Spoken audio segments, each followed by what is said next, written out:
Hello, my name is Dr. Robin Crouch. I am a wellness chiropractor as well as a Braincore neurofeedback specialist in Port Washington, New York, and I'm really excited you're taking the time to watch this presentation. I'm hoping to offer you some great information on how Braincore neurofeedback can help children and adults with peak performance, as well as many other neurological and emotional issues. I have Dr. Mike sitting next to me answering questions in the chat box, but if you would like a more elaborate answer, please give us a call at drrobincrouch@gmail.com or give us a call at 516-944-4469.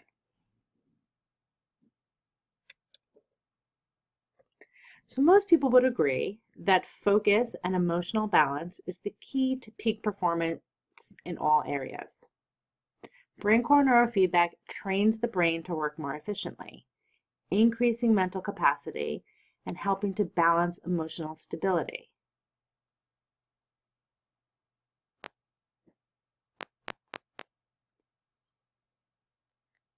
Much like physical training, we use brainwave training to strengthen specific brainwave patterns.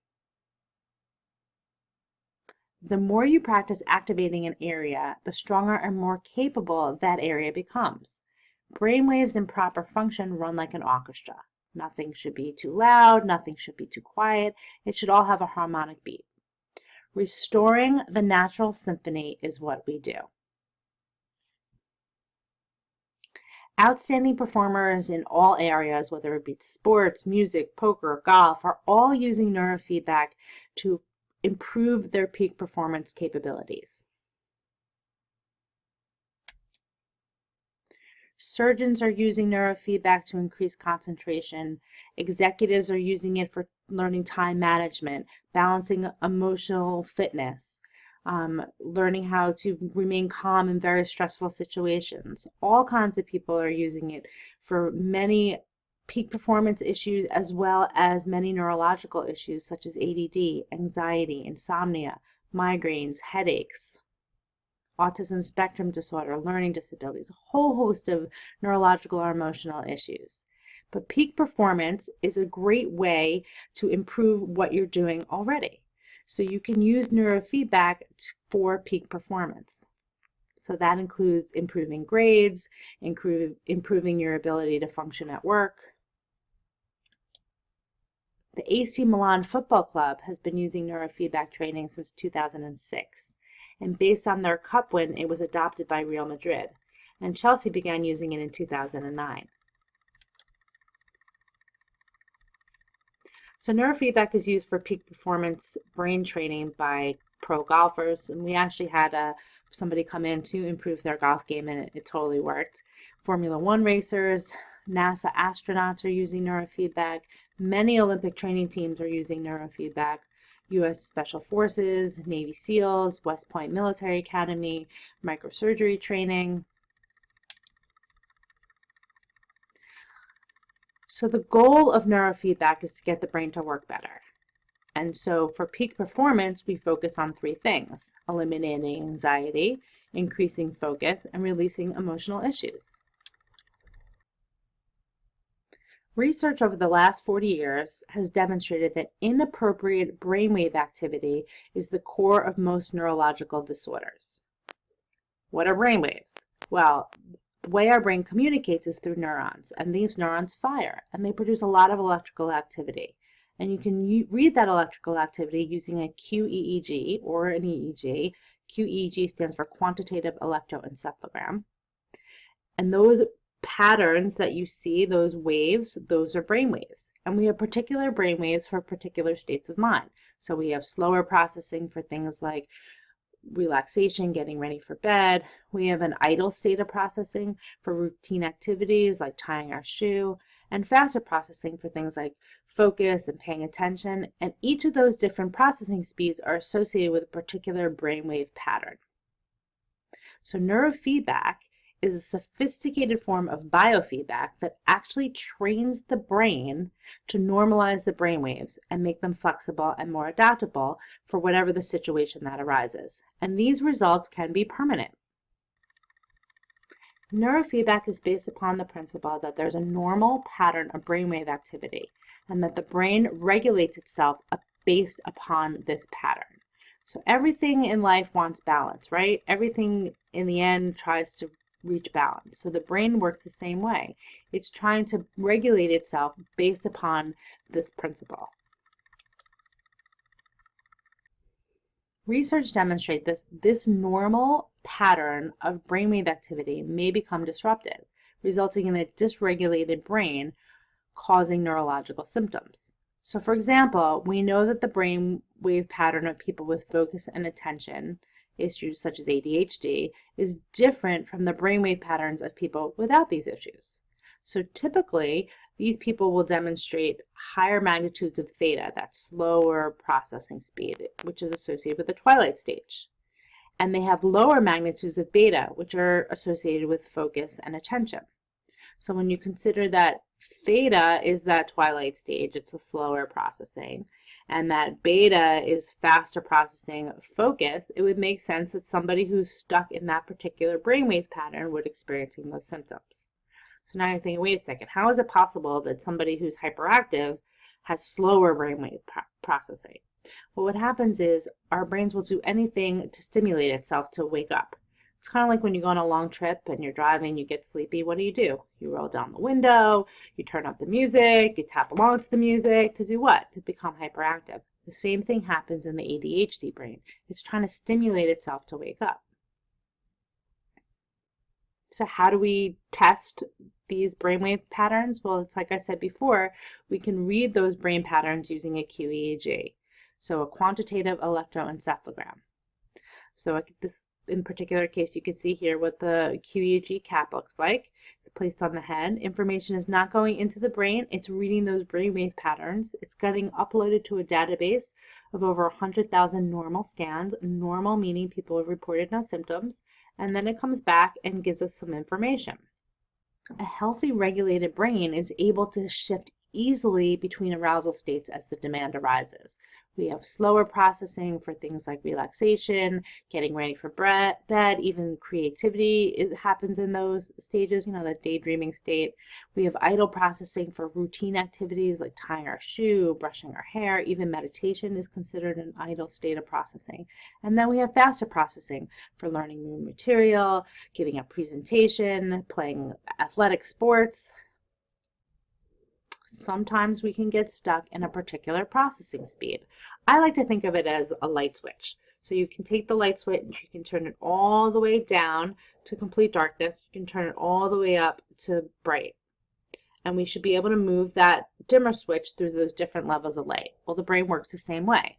We have slower processing for things like relaxation, getting ready for bed. We turn that switch up a little bit to the idle state, and it's for routine activities, tying our shoe, brushing our hair, and then turn it up a little bit more, and we should be able to focus, pay attention, participate in a particular sport, and we should be able to move through those different processing speeds at the appropriate time. Sometimes that doesn't happen. Sometimes we're continuously operating from a particular processing speed, and this is called dysregulation. So somebody that exhibits delta theta dysregulation, they're stuck in the slower processing. We also call this the under-aroused brain. May experience symptoms such as ADD. It could be from a traumatic brain injury, learning disorders, autism spectrum disorder, somebody who's easily distracted, somebody who's impulsive. These are the kinds of things that somebody would experience if they're in a slower processing. And then somebody whose brain tends to operate at an idle processing speed is considered to be inhibited, and they could experience symptoms like depression, agitation, withdrawal behavior, those kind of symptoms. And then somebody whose brain is stuck in that over-aroused area, faster processing, they could experience things like anxiety, hypervigilance, restlessness, excessive rationalization, obsessive thinking.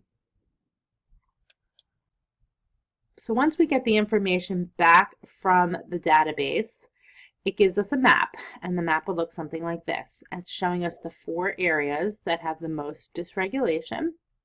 It's also showing us what arousal state that person may be stuck in. In this particular case, this person is stuck in overarousal, meaning that they most likely have too much beta brainwaves. And then this column here is what the parent or the patient has filled out based upon the person's symptoms. And then this one is showing us what the EEG says it's a probability that they're experiencing that symptom. So generally, if there is a match, they're most likely experiencing that symptom at a high level. So the brain map provides us with the information that is required to perform the neurofeedback training. It gives us a protocol. It's a roadmap which tells us which brain waves and which locations in the brain need to be addressed with the neurofeedback. Without a brain map, we would not know which brain waves were dysregulated, and performing neurofeedback without a brain map is much like building a house without a blueprint. We wouldn't really know where to go. So the purpose of the brain map is twofold. It's to identify global and focal dysregulatory brainwave patterns. And it's also there to provide statistically the best neurofeedback protocols to correct these dysregulated patterns. So it's helping us identify what area of the brain is having an issue and in what part of the brain, whether things are going too fast or too slow. And then it's also giving us the best roadmap on how to correct those dysregulated patterns. So keep in mind, however, that the goal of neurofeedback as a treatment modality is not to treat any particular diagnosis. And that is why you don't necessarily have to have a symptom to do neurofeedback. If you're just looking to improve your grades, improve your ability to play a particular sport, be better at your job, whatever it may be. The goal of neurofeedback is to transform any unhealthy dysregulated patterns. So whether they be, mild or more severe dysregulated patterns. So what we're doing is helping to create a normal, healthy, organized pattern. We're not concerned with diagnosing or labeling any particular condition. Our focus is to identify dysregulated brainwave patterns and provide neurofeedback training to correct these dysregulated patterns. Research has proven that a well-regulated, balanced brain will operate more efficiently and optimally, resulting in the elimination of symptomatology. So how is neurofeedback done? Well, we have sensors. Once we figure out what part of the brain we're going to work on, the sensors are placed in that particular part of the brain. And I want to just point out that no information is going into the brain. The sensors are merely acting as antennas, reading the brainwave patterns. So individuals are hooked up to the computer using these sensors, and then the computer reads their brainwaves. So information about the brainwave is displayed on the doctor's monitor. So here you see the different brainwaves. And the software automatically detects when the brainwaves are properly ordered and then feeds that information back to the patient. This feedback appears in the form of a game, a movie, or a sound, which signals the patient that the brainwaves are becoming more ordered. So for example, somebody could be watching a movie. The moment their brain moves into a more organized pattern, whatever's on the screen is going to play brightly. And the moment their brain moves away from that organized pattern, the screen gets dark. So the brain learns to operate from a healthier, less dysregulated processing speed. So we have many different forms of feedback. We actually just updated our software, so the video games are much better now. This is an older picture. This happens to be a roller coaster. You can also watch any movie that you can get on Netflix, Amazon Prime, Hulu. We can use any kind of DVD, anything. Whatever we can get on the screen. So when you have information on what your brainwaves are doing, your brain can use that information to change how it works. Research now tells us that the brain has the ability to change. We used to think that you're stuck with what you got. But through the process of neuroplasticity, we know that the brain has the ability to change. And once it learns to operate from a healthier operating speed, it continues to do that. So like I said before, neurofeedback is based on 40 years of clinical research proving its efficacy. And the history of neurofeedback is unique because before it was introduced in the clinical setting, it was all done in laboratories. So we used to need a computer the size of a house to perform neurofeedback. So it made it quite difficult to perform in a clinical setting. Up until the 90s, the late 90s, it was all done in research labs. The equipment was expensive, it was hard to use. Well, the technology has caught up to the idea. So now it's much easier to perform neurofeedback in a clinical setting. So most people think that neurofeedback is a new technique, it's cutting edge, but in actuality, it's been around for over 40 years. There's tons of research studies on it proving that it actually works and proving its efficacy and how it actually helps many neurological and emotional conditions, as well as improving peak performance. In fact, Frank Duffy, a professor and pediatric neurologist at Harvard Medical School, stated that neurofeedback should play a major therapeutic role in many difficult areas. In my opinion, if any medication had demonstrated such a wide spectrum of efficacy, it would be universally accepted and widely used. So if you're looking for more information, some research studies, you want to find out some more information, please go to braincoretherapy.com. There's many different symptoms on there. It takes you to some research. There's also some great testimonials on there.